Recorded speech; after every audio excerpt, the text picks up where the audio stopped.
ان الحمد للہ رب العالمین والصلاة والسلام علی صفوت خلقہ محمد النبی الامی وعلی آلہ وسلم تسلیما۔ اللہ تبارک و تعالیٰ نے رمضان اور قرآن کا بہترین جوڑ بنایا۔ اللہ تبارک و تعالیٰ نے قرآن عزیز کو باعزت بنایا۔ جو کوئی شخص اس کے ساتھ جڑ جاتا ہے اللہ تعالیٰ اس کو بھی باعزت بنا دیتے ہیں۔ اللہ تبارک و تعالیٰ نے قرآن عزیز کو بلند و بالا بنایا۔ جو کوئی شخص قرآن عزیز سے جڑ جاتا ہے وہ بھی بلند و بالا ہو جاتا ہے۔ 5واں پارہ، اس پارے میں 8 باتیں ہیں۔ 1، خانہ داری کی تدابیر۔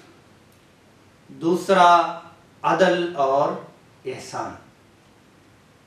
تیسرا، جہاد کی ترغیب۔ چوتھا، منافقین کی مذمت۔ 5واں، قتل کی سزائیں۔ 6، ہجرت اور صلاۃ الخوف۔ 7واں، ایک قصہ۔ 8واں، سیدھے راستے پر چلنے کی ترغیب۔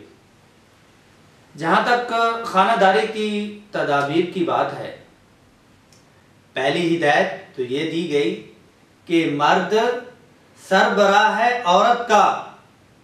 پھر نافرمان بیوی سے متعلق مرد کو 3 تدابیر بتائی گئی۔ ایک یہ کہ اس کو واعظ و نصیحت کرے، نہ ماننے پر بستر الگ کر دے، اور اس کے بعد اگر وہ نہ مانے تو پھر اگلے احکام ہیں۔ دوسری چیز، عدل اور احسان۔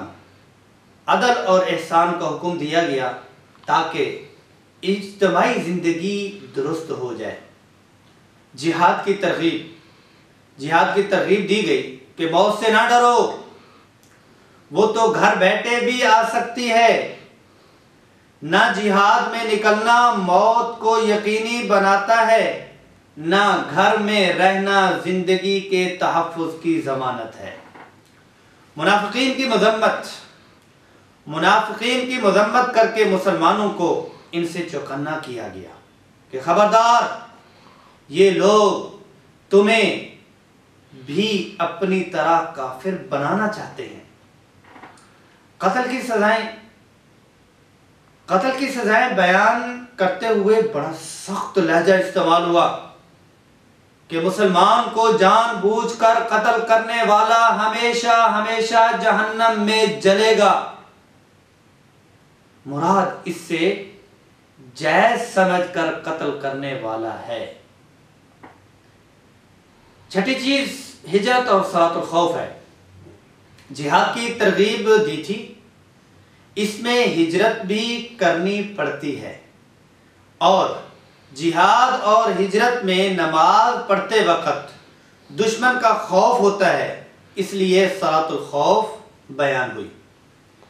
ایک قصہ، ایک شخص جو بظاہر مسلمان مگر در حقیقت منافق تھا، اس نے چوری کی، الزام ایک یہودی پر لگا دیا۔ نبی صلی اللہ علیہ وسلم تک یہ واقعہ پہنچا۔ آپ صلی اللہ علیہ وسلم یہودی کے خلاف فیصلہ دینے والے تھے کہ آیت نازل ہوئی۔ اللہ تعالیٰ نے بتا دیا، چور وہ مسلمان نما منافق ہے، چنانچہ وہ چور مکہ سے بھاگا اور کھلا کافر بن گیا۔ سیدھے راستے پر چلنے کی ترغیب بھی اس بارے میں آئی ہے۔ شیطان کی اطاعت سے بچو، وہ گمراہ کن ہے۔ ابو الانبیاء ابراہیم علیہ السلام کی اتباع کرو، عورتوں کے حقوق ادا کرو، منافقین کے لیے سخت عذاب ہے۔ یہ 5ویں پارے کے عناوین اور مضامین ہم نے پڑھ لیے اور سن لیے۔ اللہ تبارک و تعالیٰ اس پارے کو تفصیل کے ساتھ پڑھنے، محبت کے ساتھ عمل کرنے اور سنت کے ساتھ آگے پہنچانے کی توفیق نصیب فرما۔